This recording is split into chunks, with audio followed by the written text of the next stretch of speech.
Hi all. I wanted to chime in a little bit and talk a bit about how what is happening at the federal level can and is impacting what is happening at the state level. So much of our work this session in St. Paul is to build the state budget. We do that every 2 years. So right now, this session, we are building the budget for Minnesota for the next 2 years. That is a challenge always. But this session is extremely challenging because of what is happening at the federal level.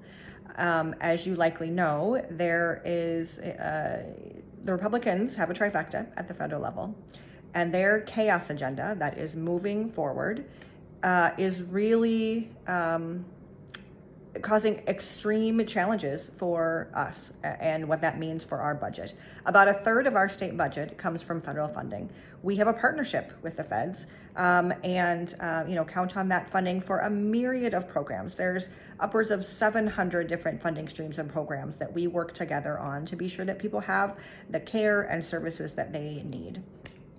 Two of those that I want to mention specifically are Medicaid and SNAP benefits. So the bill, the budget proposal that passed through the House in DC this week and is being pushed, the administration is pushing for the Senate to pass it as well, includes $880 billion worth of cuts that would affect Medicaid.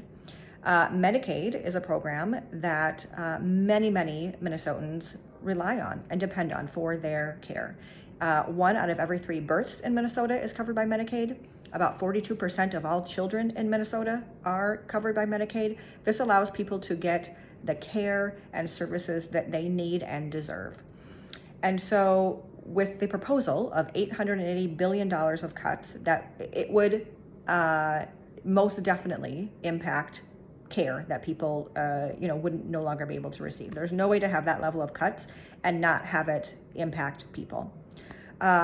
Which is cruel. It is, I know of no other way to say it than cruel. This is care that people need and deserve. This is PCA services. This is, hospital care. This is prescriptions. This is healthcare that people deserve for the most vulnerable in our communities. Another thing that could and may be impacted by those cuts is SNAP benefits. This is food, resources to be sure that people have the food that they need. And so, and I'll just say we heard in the Finance Committee this week about other sort of those federal programs that may be impacted and what that looks like. And there currently are funding streams that are turned off. It's, again, sort of speaks to the chaos at the federal level of, this funding stream might be on, this one might not, we don't know. Staff go into the portal and maybe today they can get into it and maybe they can't. Just the uncertainty and the unknown is extremely challenging and difficult and problematic. And just a note to say, these decisions are largely being made by Elon Musk, an unelected billionaire, the president's top campaign donor, the richest man in the world, is making decisions about who gets funding and who doesn't, who has a job and who is getting fired.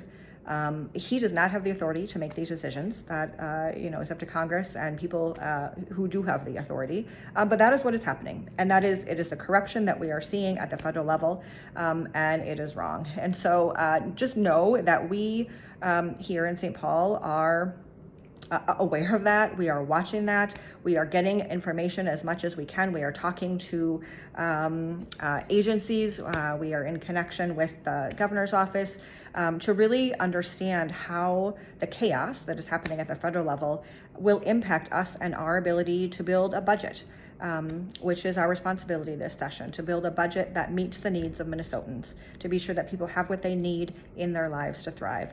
And the last thing I will say is just the chaos agenda and the federal budget that they are pushing through.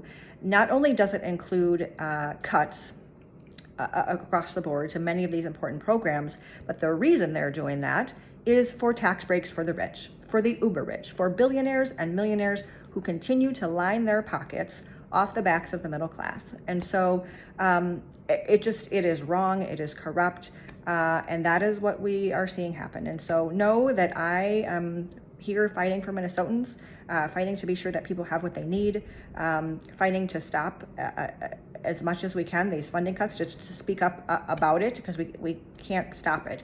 But to speak out for what it will mean in Minnesotans' lives, I think is really important. And so people are reaching out to me with concerns and questions, and please continue to do that, and we will try to get answers as best we can. It is helpful to know what you are experiencing and what is happening, and we are in this together. We'll keep going. Thanks.